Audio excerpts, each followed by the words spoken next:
Bueno, buenas tardes, tengan un feliz sábado. Esta tarde vamos a estudiar la lección 6 del Éxodo y el título es A través del Mar Rojo.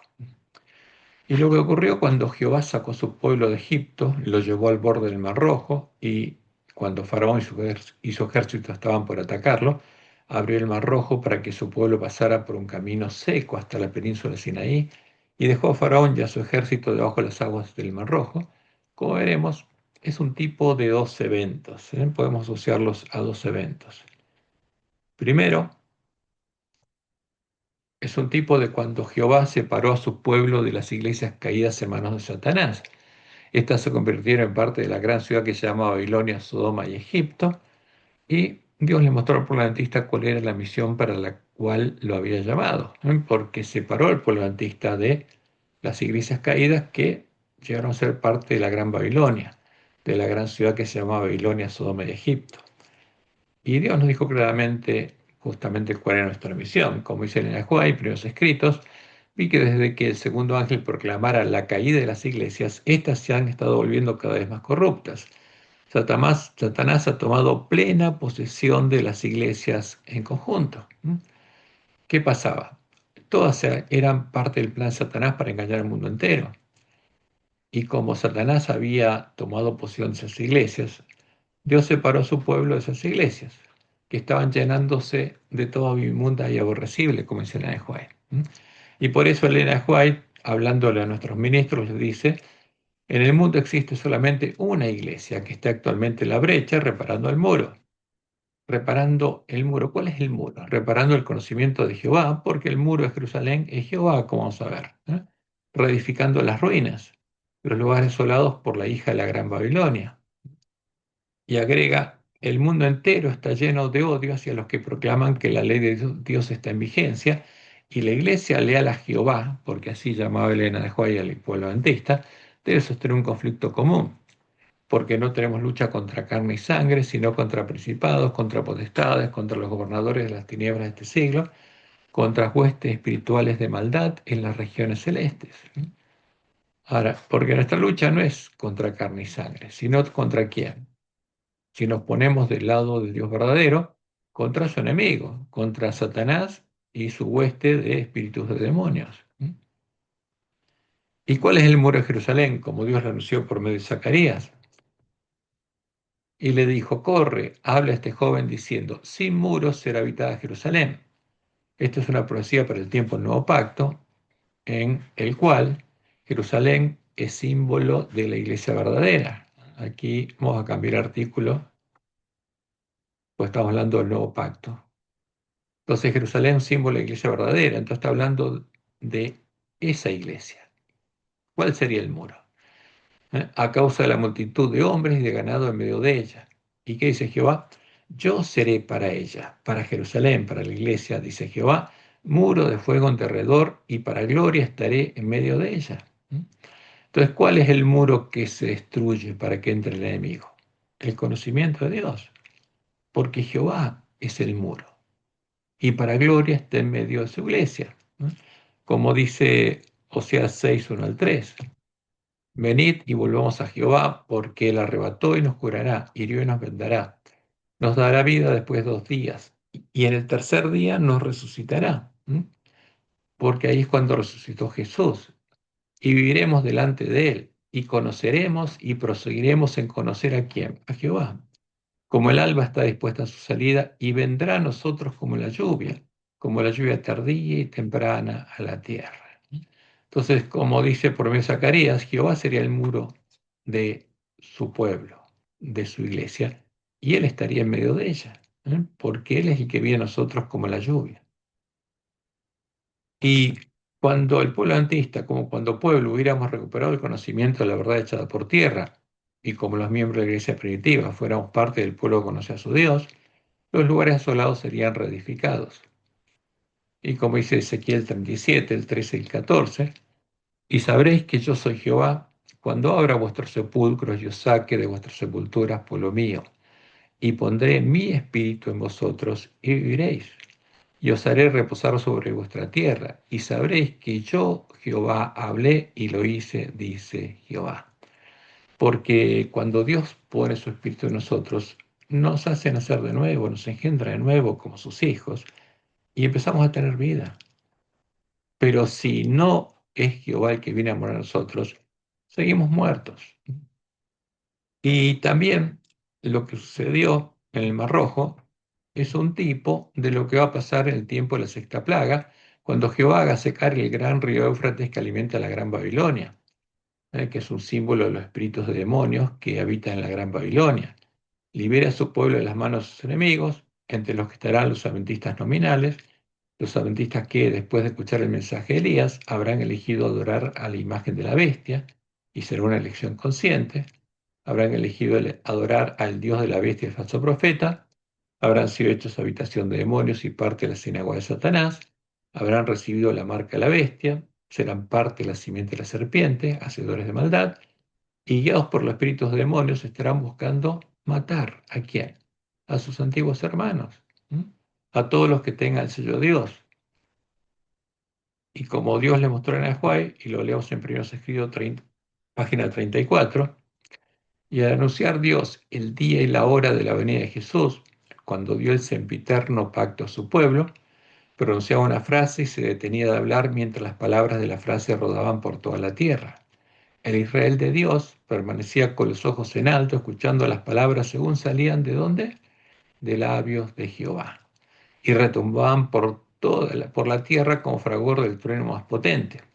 El espectáculo era pavorosamente solemne y al terminar cada frase los santos exclamaban, Gloria, aleluya. Sus rostros estaban iluminados con la gloria de Dios.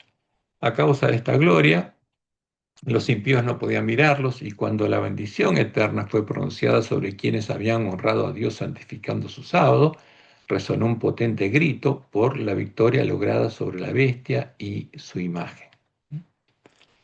¿Cómo habían santificado el sábado? Como veremos, adorando a Jehová y no a la imagen de la bestia, violando los mandamientos de Dios en el sábado y entrando en su sábado, entrando en su reposo, entrando en su reino, porque el sábado es un símbolo del reino de Dios.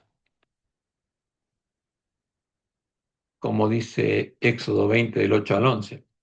Acuérdate del día de reposo para santificarlo. 6 días trabajarás y harás toda tu obra, mas el séptimo día es reposo ¿para quién? Para Jehová, no para la imagen de la bestia. Para Jehová tu Dios, no para la Trinidad, no para la imagen de la bestia, no para la abominación desoladora. No hagas en él obra alguna, tú, ni tu hijo, ni tu hija, ni tu siervo, ni tu criada, ni tu bestia, ni tu extranjero que está dentro de tus puertas. Porque en 6 días hizo Jehová, fíjense, él hizo, una persona singular, los cielos y la tierra, el mar y todas las cosas que en ellos hay, y reposó en el séptimo día. Por tanto, Jehová bendijo, él bendijo, una persona singular, el día de reposo y lo santificó. Entonces, si el sábado nosotros adoramos a la Trinidad, al Dios de Jezabel, ¿estamos guardando el sábado? No, para nada, estamos violando el sábado. Y no solamente el cuarto mandamiento, el primero, el segundo, el tercero y el cuarto, los 4 primeros. Y vamos a el relato de la liberación de Egipto, lo que es el tipo de lo que sucederá dentro de poco tiempo. Como en todas nuestras lecciones, los autores usan la Biblia ecuménica de la que se ha eliminado el nombre de Dios, tomándolo como algo vano, tomando el nombre de Jehová, de Yahvé, en vano, y se lo cambia por el nombre del Dios de la Gran Babilonia, Baal, el Señor. Y esto es lo que aparece en nuestra lección. Y tristemente es así, tenemos que decirlo. A través del Mar Rojo, ¿y cuál es el versículo de memoria? Tomado de Éxodo 14, 13 y 14. Pero Moisés dijo al pueblo, no teman, manténganse tranquilos y verán la salvación que el Señor, que Baal, les dará hoy.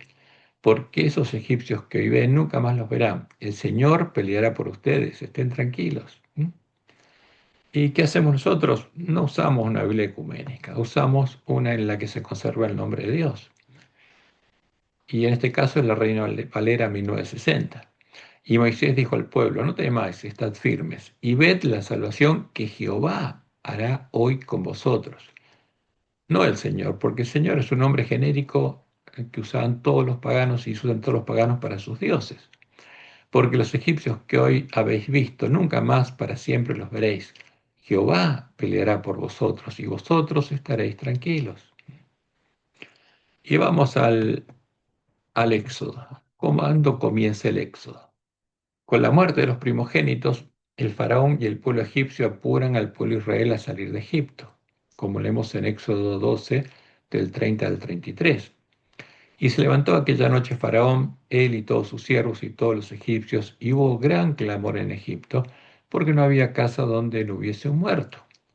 Donde no había muertos, en las casas donde la puerta, los postes y el dintel de la puerta habían sido pintados con la sangre de un cordero. ¿No?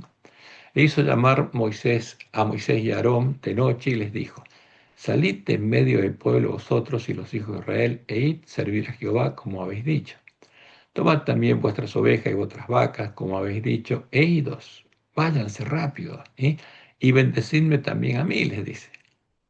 Y los egipcios apremiaban al pueblo dándose prisa a echarlos de la tierra, porque decían, todos somos muertos. Y como ven, aterrorizados, Faraón y sus siervos echaron al pueblo Israel de Egipto. Y lo mismo sucedió cuando el pueblo antista fue expulsado de las iglesias caídas en manos de Satanás y salió de ellas. ¿A dónde debía dirigirse el pueblo antista? Al antitipo del lugar donde tenía que ir el pueblo de Israel, al reino y el templo de Dios, el antitipo de Canaán, de la tierra prometida. Y sigamos con el relato, a partir de Éxodo 12:34. 12:34. Y llevó el pueblo su masa antes que leudase, sus masas envueltas en sus sábanas sobre sus hombros, porque habían preparado las masas que iban a comer en toda la semana con panes sin levadura. E hicieron los hijos de Israel conforme al mandamiento de Moisés, pidiendo de los egipcios alhajas de plata y de oro y vestidos. Y Jehová dio gracia al pueblo delante de los egipcios y les dieron cuanto pedían, así despojaron a los egipcios. Partieron los hijos de Israel de Ramesés a Sucot, como 600.000 hombres de a pie, sin contar los niños y tampoco las mujeres.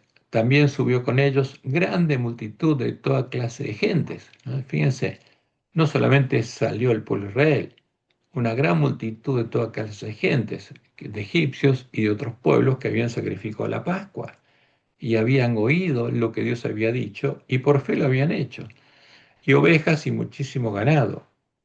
Y cocieron tortas sin levadura de la masa que habían sacado de Egipto, pues no había leudado, porque al echarlos fuera los egipcios no habían tenido tiempo ni para prepararse comida. El tiempo que los hijos de Israel habitaron en Egipto fue 430 años.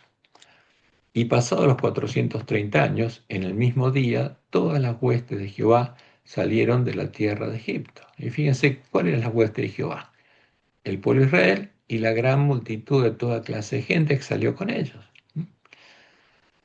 Es noche para guardar, ¿para quién? Para Jehová, por haberlo sacado en ella de la tierra de Egipto.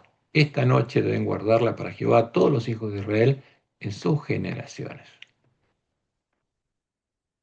Y ahora viene el tema de los primogénitos. Y Jehová habló a Moisés diciendo: Conságrame todo primogénito, cualquiera que abre matriz entre los hijos de Israel, así de los hombres como de los animales, mío es. Entonces, ¿por qué los primogénitos eran de Jehová? Porque Jehová los había redimido y ellos no habían muerto en Egipto. ¿Cómo los había redimido? Simbólicamente con la sangre de los corderos, que eran un símbolo del Mesías, el primogénito de Jehová, ya que el Mesías moriría en medio de la gran ciudad que se llama Babilonia, Sodoma de Egipto, para redimirnos, y después tendría hermanos, sus discípulos, que también serían engendrados por Dios. Como leemos en los Salmos, Salmos 2, 6 al 9. Pero yo he puesto mi rey sobre Sión, mi santo monte. Yo publicaré el decreto. Jehová me ha dicho: mi hijo eres tú, yo te engendré hoy. Y esta era una profecía que escribió David sabiendo lo que pasaría. Pídeme y te daré por herencia a las naciones y como posesión tuya a los confines de la tierra. Los quebrantarás con vara de hierro, como vasija alfarero, los desmenuzarás. ¿Mm? Y en el Salmo 89, 26, 27 leemos: Él me clamará. ¿Quién? El Mesías. Mi Padre eres tú, mi Dios y la roca de mi salvación. Yo también, dice Jehová, dice, le pondré, ¿por qué? Por primogénito, el más excelso de los reyes de la tierra, porque seré el primogénito de Jehová, y después tendré otros hijos, como leemos en Isaías 8, 16 al 18. Ata el testimonio, está hablando simbólicamente del Mesías, sella la ley entre mis discípulos, porque Jehová había prometido escribir la ley en el corazón de su pueblo, y primero lo había hecho en el Mesías. Esperaré pues a Jehová, el cual escondió su rostro en la casa de Jacob, y en él confiaré. He aquí, ¿eh? Hablando el Mesías, yo y los hijos que me dio Jehová, otros hijos de Dios, somos por señales y presagios en Israel de parte de Jehová de los ejércitos que mora en el monte de Sión. Y como dice Juan, en Juan 1, del 10 al 13, en el mundo estaba y el mundo por él fue hecho, pero el mundo no le conoció. A los suyos vino y los suyos no le recibieron, mas a todos los que le recibieron, a los que creen en su nombre. ¿Cuál es el nombre de Jesús? ¿Qué Él es Jehová el Señor? Porque es el verdadero nombre de Él. Porque Él es Jehová manifestado en carne. Les dio potestad de ser hechos hijos de Dios, los cuales no son engendrados de sangre, ni de voluntad de carne, ni de voluntad de varón, sino de Dios. ¿Engendrados por quién? Por Dios. Por eso son hermanos de Jesús. Y Pablo en Romanos 8, 28 al 30 dice lo siguiente: y sabemos que a los que aman a Dios, a los que aman a Jehová, todas las cosas les ayudan a bien. Esto es a los que conforme a su propósito son llamados. Porque a los que antes conoció, los conoció también, quien Dios los predestinó para que fuesen hechos conformes a la imagen de su Hijo, para que Él sea el primogénito entre muchos hermanos e hijos de Dios. Porque esa es la promesa. Y a los que Dios predestinó, a estos también Dios llamó, y a los que llamó, a estos también Dios justificó, y a los que justificó, a estos también, ¿quién? Dios glorificó. Los estaba transformando a imagen de Jesús. Y esa es la promesa que tiene que cumplirse de nuevo en la última generación. Ahora, ¿qué podría hacer el pueblo de Israel con los primogénitos? Podría redimirlos, ¿no? Como leemos en Éxodo 13, del 3 en adelante.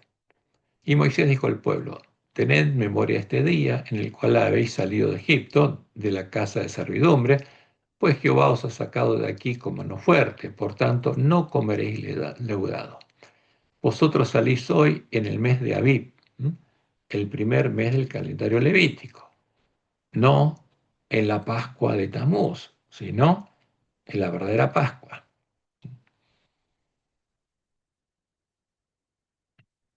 Y cuando Jehová te hubiere metido en la tierra del cananeo, del eteo, del amorreo, del heveo y del jebuseo, la cual juró a tus padres que te daría, tierra que destila leche y miel, harás esta celebración en este mes. Fíjense, la Pascua hay que celebrarla ¿cuándo? En la verdadera fecha, no en la Semana Santa de Tamuz. 7 días comerás pan sin leudar y el séptimo día será fiesta para Jehová. Por los 7 días se comerán los panes sin levadura y no se verá contigo nada leudado ni levadura en todo tu territorio. Y lo contarás en aquel día a tu hijo diciendo: se hace esto con motivo de lo que Jehová hizo conmigo cuando me sacó de Egipto. Y te será como una señal sobre tu mano y como un memorial delante de tus ojos, para que la ley de Jehová esté en tu boca, por cuanto con mano fuerte te sacó Jehová de Egipto. Por cuanto tú guardarás, por tanto tú guardarás este rito en su tiempo, de año en año. ¿Dónde? Cuando en su tiempo, es muy clara la palabra de Dios. Y cuando Jehová te haya metido en la tierra del cananeo, como te ha jurado a ti y a tus padres, cuando te lo hubiere dado, dedicarás a Jehová todo aquel que abriere matriz, y asimismo todo primer nacido de tus animales, los machos serán de Jehová. Porque el primer varón era un símbolo de quién, del Mesías. Ahora, también tenían que dedicar los primogénitos de los animales, que fueran machos. Mas todo primogénito de asno redimirás con un cordero. ¿Por qué? Porque un asno no era un animal puro, ¿m? Que simbolizara el cordero, verdadero cordero de Dios. Entonces, si no lo redimía por medio de un cordero, ¿qué tenía que hacer? A ver, vamos a terminar de corregir esto. Redimirás, ahí está. Y si no lo redimieres, quebrarás su cerviz. También redimirás al primogénito de tus hijos, porque era de Jehová, pero él podría ofrecer un cordero para redimirlo. Y cuando mañana te pregunte tu hijo diciendo, ¿qué es esto? Le dirás, Jehová nos sacó con mano fuerte a Egipto de casa de servidumbre. Y endureciéndose Faraón para no dejarnos ir, Jehová hizo morir en la tierra de Egipto a todo primogénito, desde el primogénito humano hasta el primogénito de la bestia. Y por esta causa yo sacrifico para Jehová todo primogénito macho y redimo el primogénito de mis hijos. Te será pues como una señal sobre tu mano y por un memorial delante de tus ojos, por cuanto Jehová nos sacó de Egipto con mano fuerte. Y todo esto nosotros sabemos que era simbólico, era un símbolo, era una profecía que anunciaba que Jehová nos redimiría con la sangre de su cordero, su primogénito. Y ahora sigamos con lo que sucedió cuando Dios sacó al pueblo de Egipto. ¿Qué apareció delante de ellos? Una columna de nubes de día y de fuego de noche. Para mostrarle a su pueblo su presencia y guiarlos por el camino que debían seguir, Jehová se manifestaba de día por medio de una columna de nubes y de noche por medio de una columna de fuego. Y luego que Faraón dejó ir al pueblo, Dios nos los llevó por el camino de la tierra a los filisteos, que estaba cerca, porque dijo Dios, para que no se arrepienta el pueblo cuando vea la guerra y se vuelva a Egipto, porque si pasaba por la guerra, por la tierra de los filisteos iba a haber guerra. ¿Mm? ¿Y qué hizo? Los llevó por otro camino, mas hizo Dios que el pueblo rodease por el camino del desierto del Mar Rojo. Y subieron los hijos de Israel de Egipto armados. Tomó también consigo Moisés los huesos de José, el cual había juramentado a los hijos de Israel, diciendo, Dios ciertamente os visitará y haréis subir mis huesos de aquí con vosotros. Y partieron de Sucot y acamparon en Etam, a la entrada del desierto. Y Jehová iba delante de ellos de día en una columna de nube para guiarlos por el camino y de noche en una columna de fuego para alumbrarles, a fin de que anduviesen de día y de noche. Nunca se apartó delante del pueblo la columna de nube de día, ni de noche la columna de fuego. Y esto es muy interesante, porque a pesar de la doble apostasía que existió, y acá tenemos un error, ¿no? En Cades Barnea primero, cuando no quisieron entrar a la tierra prometida, y después en Sittim, cuando fornicaron con las mujeres amorreas y adoraron a Baal peor. Y a pesar de todo eso, y justamente ¿qué hizo Dios? No dejó de estar con ellos. ¿Mm? Y estas cosas se repetirían en medio del pueblo adventista. Tristemente, porque Dios le mostró a Juan que habría una apostasía alfa, como en Cades Barnea, y una omega, como en Sittim, cuando el pueblo adventista y los dirigentes del pueblo adventista estarían fornicando a otras mujeres y adorando a sus dioses. Pero ¿qué hizo Jehová? Jehová los guió por todo el camino de Egipto a Canaán y no se apartó de ellos a pesar de eso. Lo mismo sucedería con el pueblo adventista, hasta que finalmente sean separados el trigo, las vírgenes sensatas, que habrán entrado en el antitipo de Canaán, de la cizaña, de las vírgenes insensatas, que habrán entrado en la sinagoga de Satanás. Porque cuando maduren el trigo y la cizaña en el pueblo adventista, finalmente serán separados. Y como leemos en Deuteronomio 32 del 10 al 12, lo halló en tierra de desierto, este es el cántico de Moisés y el Cordero, y el yermo de horrible soledad, lo trajo alrededor. Jehová está diciendo que trajo a quien a su pueblo alrededor, lo instruyó, lo guardó como a la niña a su ojo, como el águila que excita su nidada, revolotea sobre sus pollos, extiende sus alas, los toma, los lleva sobre sus plumas. Jehová solo le guió. Y con él, fíjense, una persona singular, no hubo Dios extraño.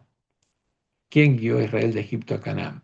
Solo Jehová, solo el Dios de Israel. No había dos ni tres, había uno, Jehová. Y ahora vamos al cruce del Mar Rojo.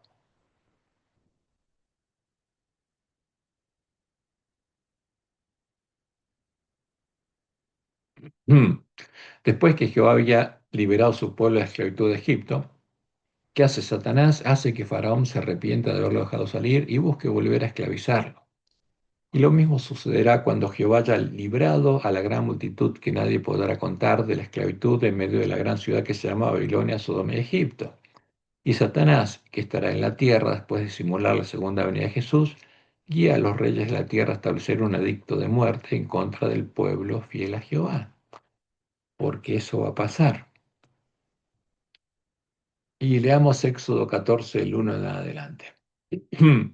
Habló Jehová a Moisés diciendo, di a los hijos de Israel que den la vuelta y acampen delante de Pi Hairot, entre Migdol y el mar hacia Baal Zephón.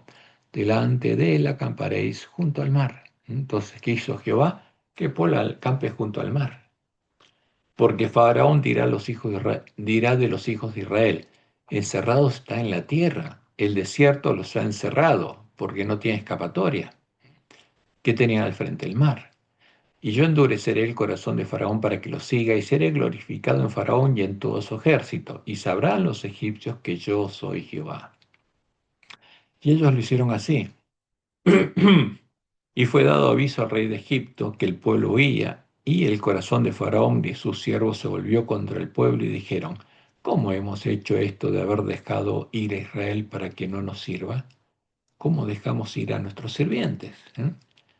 ¿Y qué hizo el faraón? Y unció su carro y tomó consigo a su pueblo.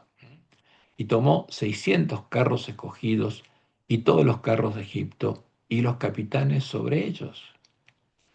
Y endureció Jehová el corazón de Faraón, rey de Egipto, y él siguió a los hijos de Israel, pero los hijos de Israel habían salido con mano poderosa. Siguiéndolos, pues, los egipcios con toda la caballería y carros de Faraón, su gente de a caballo y todo su ejército, los alcanzaron acampados junto al mar, al lado de Pi-Hahirot, delante de Baal-Zephón. Y cuando Faraón se hubo acercado, los hijos de Israel alzaron sus ojos, y he aquí que los egipcios venían tras de ellos. Por lo que los hijos de Israel temieron en gran manera y clamaron a Jehová. Y dijeron a Moisés, ¿no había sepulcros en Egipto que nos has sacado para que muramos en el desierto? ¿Por qué has hecho así con nosotros que nos has sacado de Egipto? Porque tenía miedo que Faraón los matara ahora. ¿No es esto lo que te hablamos en Egipto diciendo, déjanos servir a los egipcios? Porque mejor nos fuera servir a los egipcios que morir nosotros en el desierto. Y Moisés dijo al pueblo, no temáis, estad firmes, y ved la salvación que Jehová hará hoy con vosotros, porque los egipcios que hoy habéis visto, nunca más para siempre los veréis. Y sigue diciéndoles, Jehová peleará por vosotros y vosotros estaréis tranquilos. Entonces Jehová dijo a Moisés, ¿por qué clamas a mí? Di a los hijos de Israel que marchen. Y tú alza tu vara y extiende tu mano sobre el mar y divídelo entre los hijos de Israel y entren los hijos de Israel por en medio del mar en seco. Ahora, ¿qué debían hacer los hijos de Israel? Marchar con fe hacia el mar, aunque aún no se había abierto, porque, como dice el autor de Hebreos, la fe es la certeza de lo que se espera, la convicción de lo que no se ve.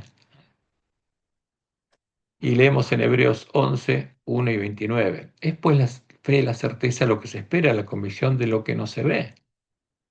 Y agregan el 29, por la fe pasaron el Mar Rojo como por tierra seca, e intentando los egipcios hacer lo mismo, fueron ahogados. Entonces, ¿qué tuvo que tener el pueblo de Dios? Fe en la palabra de Dios. Y empezaron a caminar. Y cuando Moisés extendió la vara, el mar se abrió. Esa es la fe que van a tener los sellos del pueblo antista, los que van a predicar el fuerte pregón del mensaje del tercer ángel. ¿Por qué? Porque lo van a hacer confiando en las promesas de Dios, conociendo la profecía de lo que va a suceder y cuáles son las promesas de Dios. ¿Cómo saber ahora? Y versículos 14, 7 y 18. Y aquí dice Jehová: yo endureceré el corazón de los egipcios para que los sigan, y yo me glorificaré en Faraón y en todo su ejército, en sus carros y en su caballería. Y sabrán los egipcios que yo soy Jehová, cuando me glorifique en Faraón, en sus carros y en su gente de a caballo. Y lo mismo va a suceder en el tiempo de angustia, en el tiempo de la sexta plaga, cuando Jehová haga secar el gran río Éufrates que alimenta la gran Babilonia. Y van a aparecer todos los impíos que van a estar persiguiendo al pueblo adventista. ¿Y qué pasó en ese momento? Y el ángel de Dios, dice la traducción de nuestra Biblia. Tendría que decir el mensajero de Jehová, porque el mensajero era la nube y la columna de fuego que anunciaba la presencia de Jehová, que iba delante del campamento de Israel, se apartó e iba en pos de ellos, y asimismo la columna de nube que iba delante de ellos se apartó y se puso a sus espaldas. E iba entre el campamento de los egipcios y el campamento de Israel, y era nube y tinieblas para aquellos. O sea, les impedía a los egipcios ver al pueblo de Israel. Y alumbraba a Israel de noche, porque Israel empezó a caminar y siguió caminando de noche por medio del mar. Y en toda aquella noche nunca se acercaron los unos a los otros, los iban persiguiendo, pero no podían alcanzarlos. Y extendió Moisés su mano sobre el mar, e hizo Jehová que el mar se retirase por recio viento oriental toda aquella noche, y volvió el mar en seco, y las aguas quedaron divididas. Entonces los hijos de Israel entraron en medio del mar en seco, teniendo las aguas como muro a su derecha y a su izquierda. Y siguiéndolos los egipcios entraron tras ellos hasta la mitad del mar, toda la caballería de Faraón, sus carros y su gente de a caballo. Y aconteció a la vigilia de la mañana, porque toda la noche caminaron por el mar, que Jehová miró el campamento de los egipcios desde la columna de fuego y nube, y trastornó el campamento de los egipcios, ¿no? Y quitó las ruedas de sus carros y los trastornó gravemente. Entonces los egipcios dijeron: huyamos de delante de Israel, porque Jehová pelea por ellos contra los egipcios. Y se dieron cuenta que Jehová estaba peleando por Israel. Y Jehová dijo a Moisés: extiende tu mano sobre el mar, para que las aguas vuelvan sobre los egipcios, sobre sus carros y sobre su caballería. Entonces Moisés extendió su mano sobre el mar, y cuando amanecía, el mar se volvió en toda su fuerza, y los egipcios al huir se encontraban con el mar, y Jehová derribó a los egipcios en medio del mar. Y volvieron las aguas y cubrieron los carros y la caballería y todo el ejército de Faraón que había entrado tras ellos en el mar. No quedó de ellos ni uno. ¿Quién murió? Faraón y todo su ejército. Y los hijos de Israel fueron por en medio del mar en seco. ¿Qué pasó? Atrás de ellos se cerró el mar, pero delante de ellos seguía abierto, porque ellos no habían terminado de cruzar el mar rojo. Pero la mitad del mar se cerró y tragó a los egipcios. Y los hijos de Israel fueron por en medio del mar en seco, teniendo las aguas por muro a su derecha y a su izquierda. Así salvó Jehová que el día Israel de mano de los egipcios. E Israel vio a los egipcios muertos a la orilla del mar. Porque cuando terminó de cruzar el mar rojo, y éste se cerró, los cadáveres flotaban y llegaron a la orilla del mar. Y vio Israel aquel grande hecho que Jehová ejecutó contra los egipcios. Y el pueblo temió a Jehová y creyeron a Jehová y a Moisés su siervo. Ahora, ¿qué va a pasar en el tiempo de angustia? Algo similar. ¿Eh? Porque el tiempo de angustia también Satanás y los demonios incitarán a los impíos a matar a la gran multitud del pueblo que conoce a su Dios y recibió el sello de Dios. A la gran multitud que salió de la gran Babilonia y a los sellados del pueblo adventista. Y esto es lo que Dios le mostró en Ajuay, y por eso nosotros lo sabemos, porque Dios revela estas cosas para que sepamos lo que va a pasar. Pues nosotros vamos a ser los encargados de explicarle a la gran multitud qué está pasando y lo que va a pasar. Porque tenemos que ser los entendidos que van a resplandecer y enseñar la justicia a la gran multitud que saldrá de la gran Babilonia. Y en el tiempo de angustia también Satanás y los demonios incitarán a los impíos a matar a la gran multitud del pueblo que conoce a su Dios. Y recibió el sello de Dios. Cuando Jesús salga del santuario, dice Elena, su espíritu refrenador se retirará de los gobernantes y del pueblo.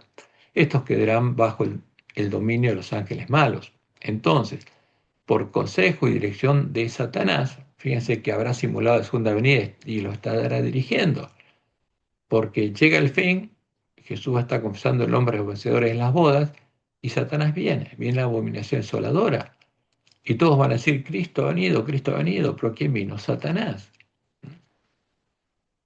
¿Y qué va a hacer Satanás?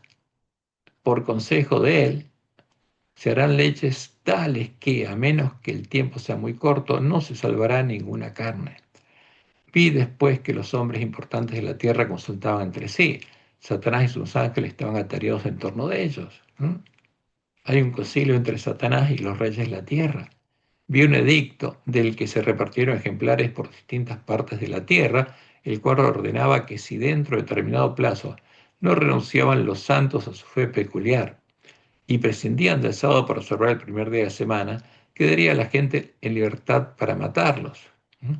Por más que un decreto general haya fijado el tiempo en que los observadores de los mandamientos puedan ser muertos, sus enemigos, en algunos casos, se anticiparán al decreto y tratarán de quitarles la vida antes de tiempo. Pero nadie puede atravesar el cordón de los poderosos guardianes colocados en torno de cada fiel. Ahora, ¿qué va a pasar?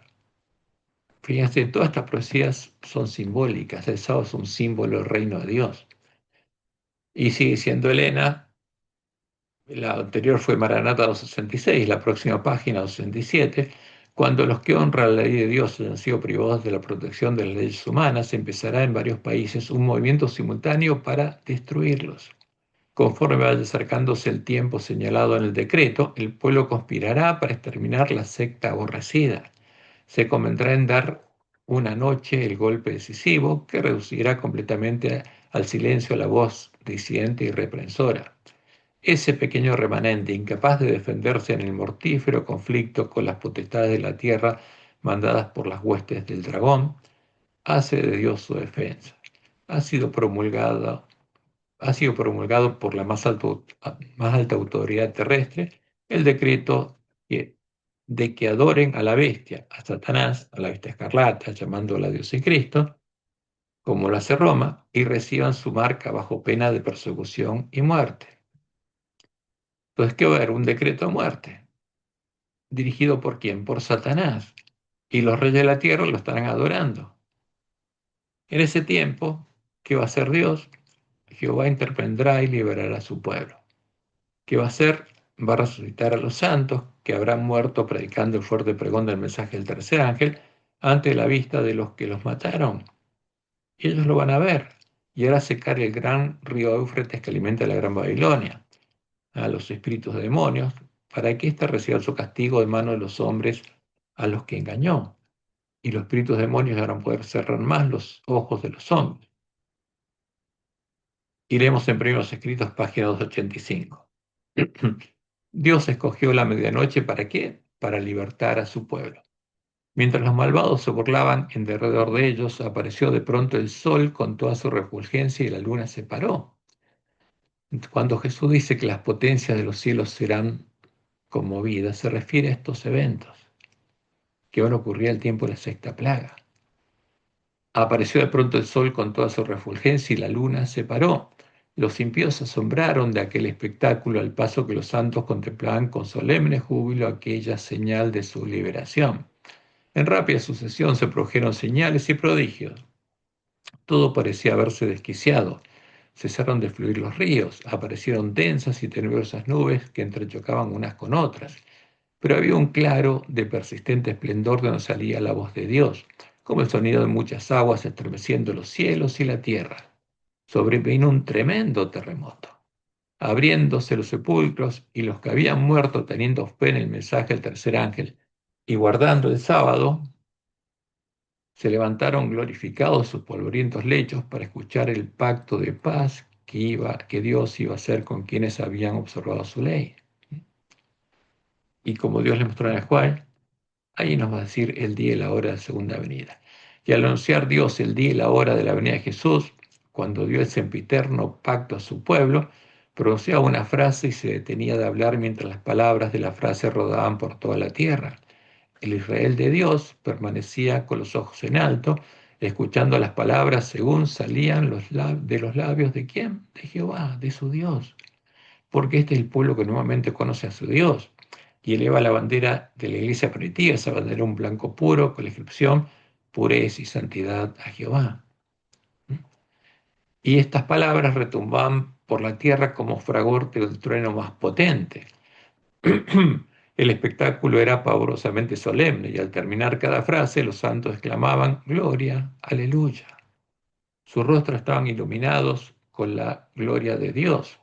A causa de esta gloria los impíos no podían mirarlos y cuando la bendición eterna fue pronunciada sobre quienes habían honrado a Dios santificando su sábado, resonó un potente grito por la victoria lograda sobre la bestia y su imagen. ¿Y qué va a pasar con los impíos? Van a ver que Dios resucita y bendice a quienes, a los que ellos persiguieron, asesinaron, porque se habrá completado el número de los mártires de Jesús. Y Satanás ya no va a poder cerrar los ojos de los impíos. Es entonces cuando los ojos de todos los impíos son abiertos y Dios hace secar las aguas del gran río Éufrates, impidiéndoles a los espíritus de demonios cegar a los impíos, como leemos en Apocalipsis 6:12. El sexto ángel derramó su copa sobre el gran río Éufrates. La gran Babilonia, por medio de ella pasa el gran río Éufrates, como el Éufrates pasaba por Babilonia. Y el agua de este se secó para que estuviese preparado el camino a los reyes del oriente. Porque cuando se secó el Éufrates cayó Babilonia en manos de Medo-Persia, en manos de Ciro. Y ahora se seca para que quede preparado el camino ¿a quién? Al pueblo de Dios.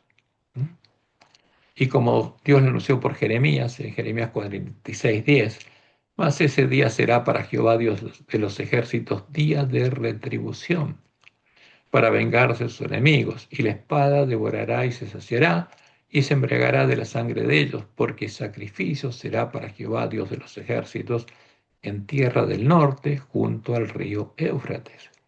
Porque Babilonia, la ciudad de Babilonia, está al lado del Éufrates, en tierra del norte. Entonces los ojos de todos los impíos que eligieron ser parte de la sinagoga de Satanás, incluyendo a los adventistas del séptimo día, que entraron por la puerta ancha y fueron dejados para sufrir tremendo desengaño y para crear la mentira, son abiertos. Y como Jesús dice en Apocalipsis 3:9, he aquí yo entrego de la sinagoga de Satanás. Y está hablando del pueblo adventista acá, de los que entraron por la puerta ancha, a los que se dicen ser judíos y no lo son, sino que mienten. Porque ¿qué significa ser judío? Un verdadero cristiano.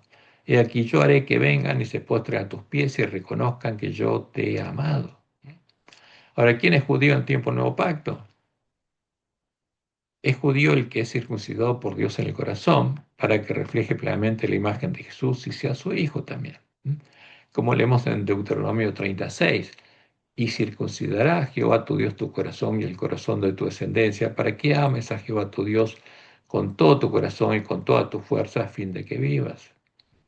Y Pablo dice en Romanos 2, 28 y 29, pues no es judío el que lo es exteriormente, ni es la circuncisión la que se hace exteriormente en la carne, sino que es judío el que lo es en el interior, y la circuncisión es la del corazón, en espíritu, no en letra, la alabanza del cual no viene de los hombres, sino de Dios.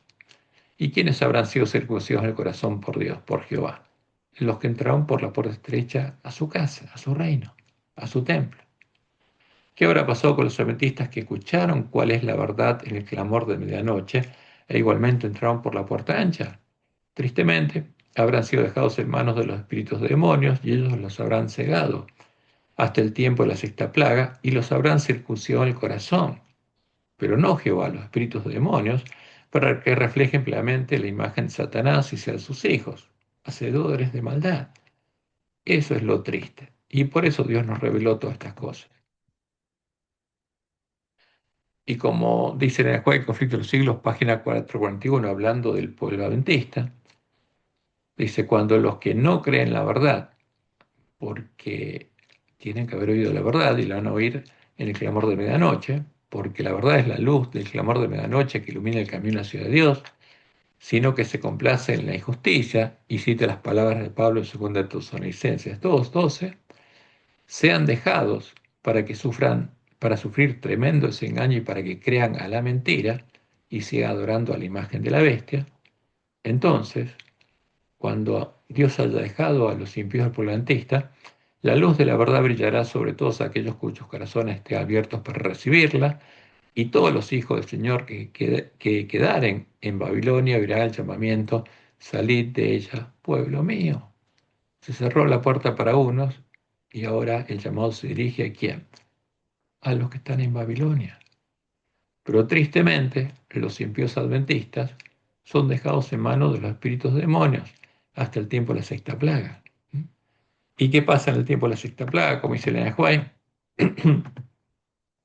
el ministro adventista que sacrificó la verdad y adoró a la imagen de la bestia para ganar el favor de los hombres, discierne ahora el carácter e influencia de sus enseñanzas. Es aparente que un ojo omnisciente le seguía cuando estaba en el púlpito, cuando andaba por las calles, cuando se mezclaba con los hombres en las diferentes escenas de la vida. Cada emoción del alma, cada línea escrita, cada palabra pronunciada, cada acción encaminada a hacer descansar a los hombres en una falsa seguridad fue una siembra. Cuando en nuestra iglesia dicen paz y seguridad, ¿estás seguro? Es mentira. Y ahora, en las almas miserables y perdidas que le rodean, él contempla la cosecha. Y sigue Elena diciendo en el conflicto de los siglos, página 713, los hombres a quienes el mundo idolatró por sus talentos y elocuencia, está hablando de los ministros adventistas, ven ahora las cosas en su luz verdadera. Se dan cuenta de lo que perdieron por la transgresión y caen a los pies de aquellos a quienes despreciaron y ridiculizaron a causa de su fidelidad y confiesan que Dios los amaba. ¿Qué pasó con estos ministros? ¿Mm? A los que el mundo idolatró por sus talentos y elocuencia. Por adorar la imagen de la bestia fueron hechos parte de la sinagoga de Satanás. Y por eso, como Jesús dijo, Él hace que la sinagoga de Satanás se postre ante quienes, ante los que son parte del templo de Jehová, y confiesan que Jehová los amaba. ¿Mm? Y entonces llega el día de retribución para los engañadores, como Dios les mostró en el Juárez, conflicto de los siglos 713, los hombres ven que fueron engañados, se acusan unos a otros de haberse arrastrado mutuamente a la destrucción, pero todos concuerdan para abrumar a los ministros con la más amarga condenación. Los pastores infieles profetizaron cosas lisonjeras, indujeron a sus oyentes a menospreciar la ley de Dios y a perseguir a los que querían santificarla. ¿A quién? A los siervos fieles y prudentes. Ahora, en su desesperación, estos maestros confiesan ante el mundo su obra de engaño. Las multitudes se llenan de furor. Estamos perdidos, exclaman, y vosotros sois causa de nuestra perdición. Y se vuelven contra los falsos pastores. Precisamente aquellos que más los admiraban en otros tiempos pronunciarán contra ellos las más terribles maldiciones. Las manos mismas que los coronaron con laureles se levantarán para aniquilarlos. Las espadas que debían servir para destruir al pueblo de Dios se emplean ahora para matar a sus enemigos. Por todas partes hay luchas y derramamiento de sangre. Y es terrible la escena, porque los mismos adventistas fueron engañados, van a matar a los ministros que los engañaron. Eso es lo que Dios nos dijo. Y después, en el tiempo de la séptima plaga, van a morir ante la presencia de Jehová. Y en el cambio, a la vista y falso profeta, ¿quiénes le van a dar la paga? Los reyes de la tierra, como dice Apocalipsis 7:16. Y los 10 cuernos que viste la bestia, estos aborrecerán a la ramera, y la dejarán desolada, desnuda, y devorarán sus carnes, y las quemarán con fuego. Y como dice Apocalipsis 9:20, y la bestia fue apresada, y con ella el falso profeta, que había hecho delante de ella las señales con las cuales había engañado a los que recibieron la marca de la bestia, y habían adorado a quién, su imagen. ¿Mm? Ese es el tema. Porque ¿a qué imagen adora la bestia? A la Trinidad. Y el falso profeta va a hacer señales para engañar a todos los hombres y hacerlos adorar esa imagen. Y cuando venga Satanás, todos van a decir, Cristo ha venido, pero es Satanás. ¿Y qué va a pasar? Estos dos fueron los dos vivos dentro de un lago de fuego que arde con azufre. porque son parte del plan de Satanás, el plan divino de Satanás para engañar al mundo entero. Y ahí finalizará nuestro cruce del Mar Rojo. ¿Por qué? Habrán quedado al fondo del Mar Rojo la bestia del falso profeta y los impíos adventistas, los ministros impíos. Y para nosotros ahí finalizará nuestro cruce del Mar Rojo. Y la pregunta es, ¿por qué Dios le reveló estas cosas al pueblo adventista? Y la respuesta es clara, lo hizo por amor a nosotros, para que ninguno de nosotros adore a la imagen de la bestia, adorando a Satanás y a los demonios, quede en manos de ellos y llegue a estar en la terrible condición en la que estarán los adventistas impíos. Porque todo lo que Dios hace es por amor, porque Dios es amor. Ahora, el que elige su destino es cada uno de nosotros. Dios no elige por nosotros. Nosotros elegimos. Y nuestro estudio de hoy termina con el cántico de Moisés y de María. Y este es el cántico de la victoria para el pueblo de Israel, en el que se alaba a Jehová, su Dios y libertador. Y lo encontramos en Éxodo 15. Entonces cantó Moisés y los hijos de Israel este cántico a Jehová. Acá hay una de más, vamos a sacarlo. Y dijeron, cantaré yo a Jehová, porque se ha magnificado grandemente, ha echado en el mar al caballo y al jinete. Jehová es mi fortaleza y mi cántico, y ha sido mi salvación. Este es mi Dios, y lo alabaré, Dios de mi Padre, y lo enalteceré. Jehová es varón de guerra, Jehová es su nombre. Echó en el mar a los carros de Faraón y su ejército, y sus capitanes cogidos fueron hundidos en el mar rojo. Los abismos los cubrieron, descendieron a las profundidades como piedra. Tu diestra, oh Jehová, ha sido magnífica en poder. Tu diestra, oh Jehová, ha quebrantado al enemigo. Y con la grandeza de tu poder has derribado los que se levantaron contra ti. Enviaste tu ira, los consumió como a hojarasca. Y siguen diciendo, al soplo de tu aliento se amontonaron las aguas, se juntaron las corrientes como en un montón, los abismos se cuajaron en medio del mar. El enemigo dijo, perseguiré, apresaré, repartiré despojos. Mi alma se saciará de ellos, sacaré mi espada, los destruirá mi mano. Soplaste con tu viento y los cubrió el mar. Y eso es lo que pasó. Se hundieron como plomo en las impetuosas aguas. ¿Quién como tú, oh Jehová, entre los dioses? ¿Quién como tú, magnífico en santidad, terrible en maravillosas hazañas, hacedor de prodigios? Extendiste tu diestra, la tierra los tragó. Condujiste en tu misericordia a este pueblo que redimiste, lo llevaste con tu poder a tu santa morada. Fíjense que esto también es una profecía. Lo oirán los pueblos y temblarán, se apoderará dolor de la tierra de los filisteos. Entonces los caudillos de Edom se turbarán, a los valientes de Moab les sobrecogerá temblor, se acobardarán todos los moradores de Canaán. Caiga sobre ellos temblor y espanto, a la grandeza de tu brazo enmudezcan como una piedra, hasta que haya pasado tu pueblo, oh Jehová, hasta que haya pasado este pueblo que tú rescataste. Tú los introducirás y los plantarás en el monte de tu heredad, en el lugar de tu morada que has preparado, oh Jehová, en el santuario que tus manos, oh Jehová, han afirmado. Jehová reinará eternamente y para siempre. Y esta es también una profecía que se cumplirá en nuestros días con los sellos del pueblo adventista, que habrán entrado en el reino de Dios y con los que los lugares asolados habrán sido reedificados, y también con la gran multitud que saldrá de la gran Babilonia y entrará por las puertas del templo y la ciudad de Jehová, porque Él los llevará a su santo monte y los hará habitar en su templo. Y leemos Apocalipsis 7, 13 al 17, porque la primera parte de Apocalipsis habla de los 144.000 sellos del pueblo adventista, que son sellados antes que Dios empiece a soltar los vientos, antes que empiece el tiempo de angustia. Pero después habla de la gran multitud que va a salir de la gran Babilonia. Y dice Juan, entonces uno de los ancianos habló diciéndome, estos que están vestidos de ropas blancas, ¿quiénes son y de dónde han venido? Porque no son los 144.000, son otros. Yo le dije, Señor, tú lo sabes. Y él me dijo, estos son los que han salido de la gran tribulación. son los obreros de la hora undécima, son los que salieron de Babilonia y se unieron al espíritu y a la esposa en el llamado, y han lavado sus ropas y las han emblanquecido en la sangre del Cordero. Por eso están delante del trono de Dios y le sirven día y noche en su templo. ¿Por qué? Porque reciben la misma paga que los 144.000, porque están delante de Dios de día y noche. Y el que está sentado sobre el trono extenderá su tabernáculo sobre ellos. Ya no tendrán hambre ni sed, y el sol no caerá más sobre ellos, ni calor alguno, porque el Cordero que está en medio del trono los pastoreará y los guiará a fuentes de aguas de vida. Y Dios enjugará toda lágrima de los ojos de ellos. Y es una hermosa promesa, está para el pueblo que está en Babilonia. Ahora, ¿quién es el encargado de contársela? Nosotros.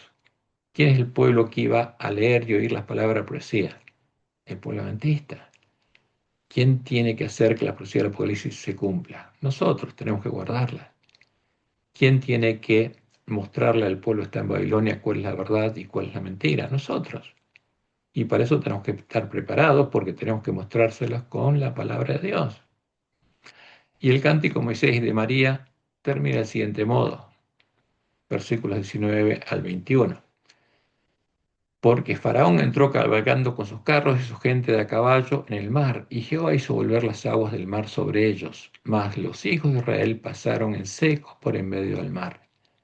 Y María, la profetisa, hermana de Aarón y de Moisés, tomó un pandero en su mano, y todas las mujeres salieron en pos de ella con panderos y danzas. Y María les respondía: Cantad a Jehová, porque en extremo se ha engrandecido, ha echado en el mar al caballo y al jinete.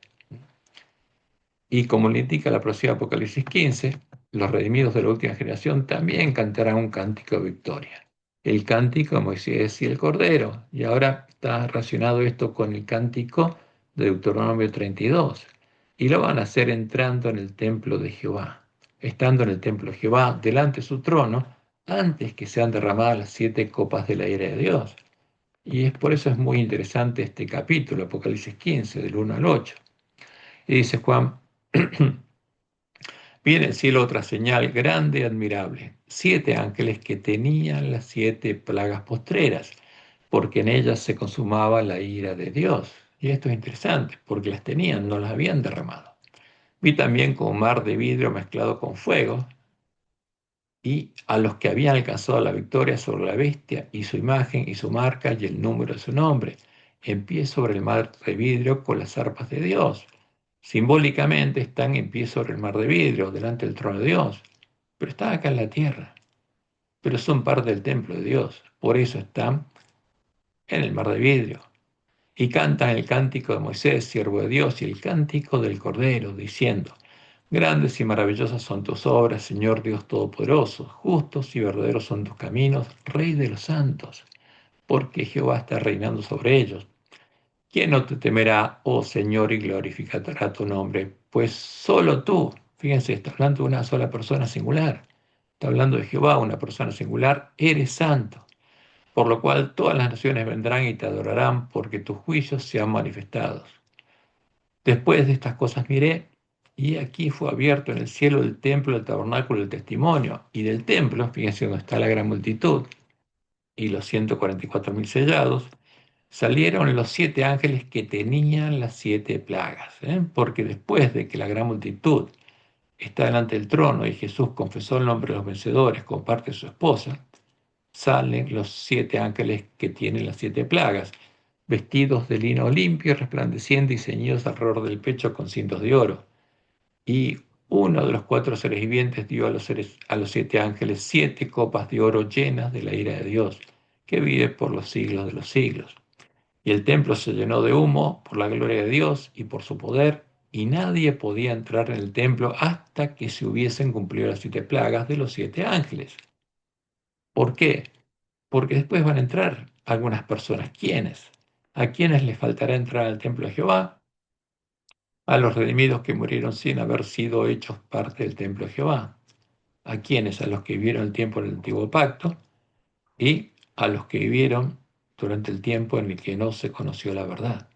Ellos entrarán en su templo después de haber sido resucitados, porque hay muchos redimidos que no tuvieron oportunidad de escuchar la verdad, pero son salvos por la fe, como los primeros reformadores, como los primeros adventistas.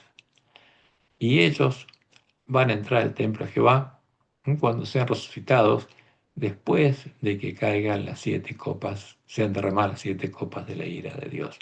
Eso es lo que Dios reveló en su palabra. Que Jehová los bendiga y los guarde y los guíe a toda verdad, y que tengan un bendecido fin de sábado y una bendecida semana.